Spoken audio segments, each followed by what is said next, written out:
Hi అండి, అందరికీ నమస్కారం. నేను మీ గోదావరమ్మని. మన ఛానల్ని ఫస్ట్ టైం చేసేవాళ్ళు ప్లీజ్ తప్పకుండా లైక్ ఇచ్చి సబ్స్క్రైబ్ చేసుకోవడం మర్చిపోకండి.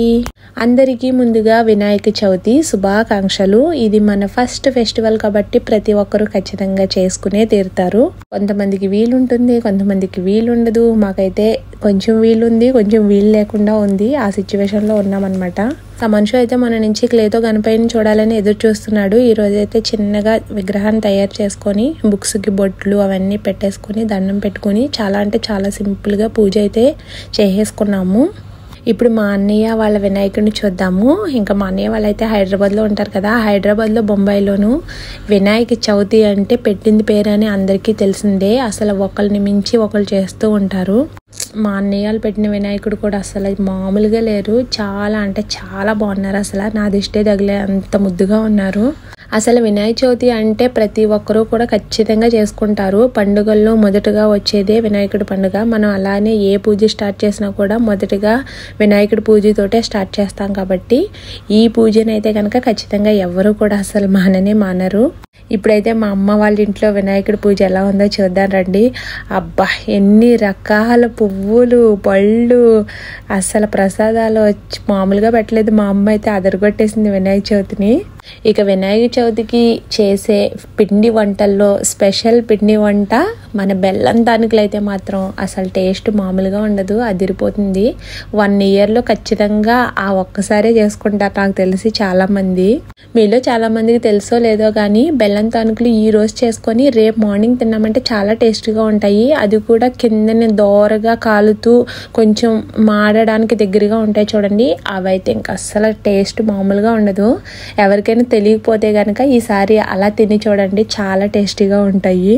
నేనైతే బెల్లం తానుకల్ని పెళ్ళైనప్పటి నుంచి కూడా చాలా మిస్ అవుతున్నాను. ఎందుకంటే మనం ఎంత వండినా కూడా మన అమ్మలో వండే టేస్ట్ అయితే మనకి రాదు, ఎప్పటికీ రాదు. నాకు అసలు ఏమైనా పండుగలు వచ్చేటప్పటికి ముందు నా చిన్నప్పుడు రోజులు గుర్తొచ్చేస్తాయి. సంక్రాంతి, ఉగాది, ఇంకా వినాయక చవితి ఇలాంటి పండుగలు వచ్చేసరికి చిన్నప్పుడు మేము వీటి కోసం అక్కడికి వెళ్ళే వాళ్ళం కదా. ఇంకా ఇవి ఇలా తీసుకొచ్చేవాళ్ళం. పండుగలు వస్తున్నాయంటే ముందు నుంచే రెడీ అయిపోయేవాళ్ళం. ఇవన్నీ గుర్తొచ్చేస్తూ ఉంటాయి. మళ్ళీ నేను మా ఆయనతో చెప్తూ ఉంటాను అనమాట, మేము ఇలా చేసేవాళ్ళం అలా చేసేవాళ్ళం అవన్నీని. ఇక వినాయక చవితికి అయితే పాలీకి కడతాం కదా. మా సైడ్ అయితే ఇలాగ పాలి అంటాం. మరి కొన్ని సైడ్స్ అయితే పాలవెల్లి అని కూడా అంటారు.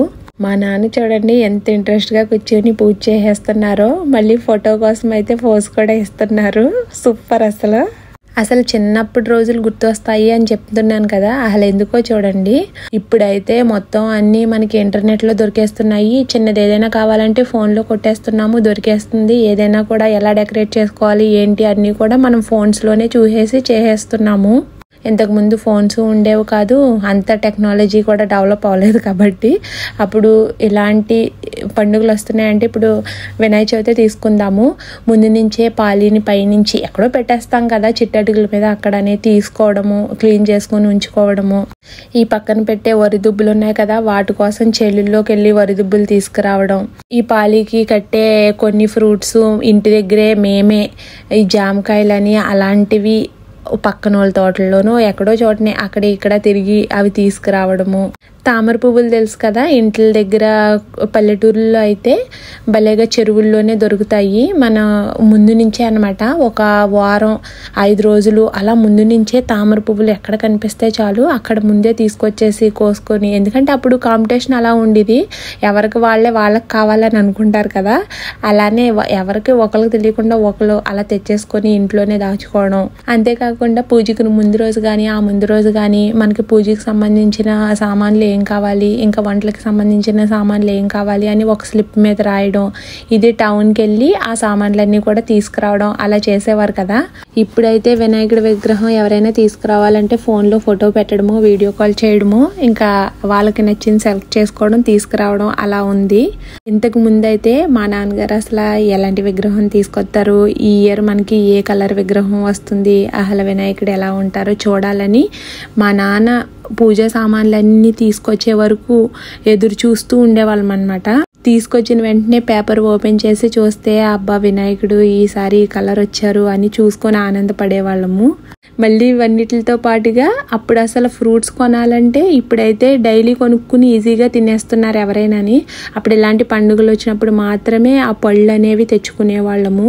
యాపిల్స్ అని, బత్తాకాయలని ఇవన్నీ కూడా అప్పుడే తెచ్చుకునే వాళ్ళము.